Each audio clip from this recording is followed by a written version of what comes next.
Hello everyone and welcome to Meditate and Magnify. In this series we will be going through the Song of Songs and breaking it down verse by verse. We will be using the teachings of Saint Bernard of Clairvaux, and at the end of each video we'll try to have one major idea or one major image to take with us to contemplation. We are breaking down the following verse: I am dark but comely. So the bride is calling herself dark but comely. Why? What does it mean that she is dark?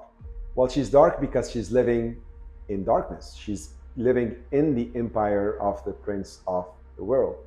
But she's also comely because she's wearing the image of Christ and she is walking in his footsteps.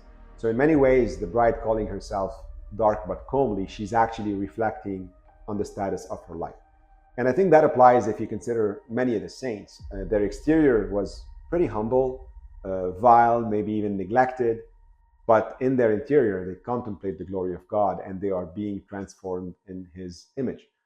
Classic example, St. Paul. He was dark but comely. He calls himself very ugly in scriptures, but then again, we see Christ shining through him like no other. And he says, I no longer live, it is Christ who lives in me. So St. Paul is such an example.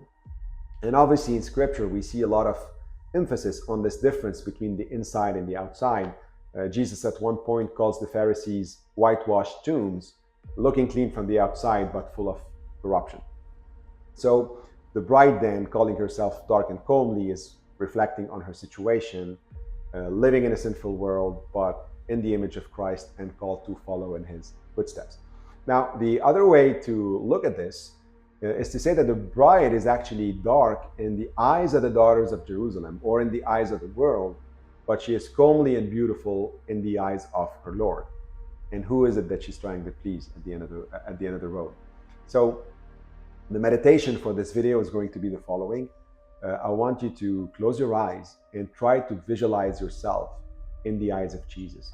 If Jesus is looking at you right now, what do you think he's going to see? Sit with that as long as you need to. As always, don't rush to move on. And until next time, God bless you.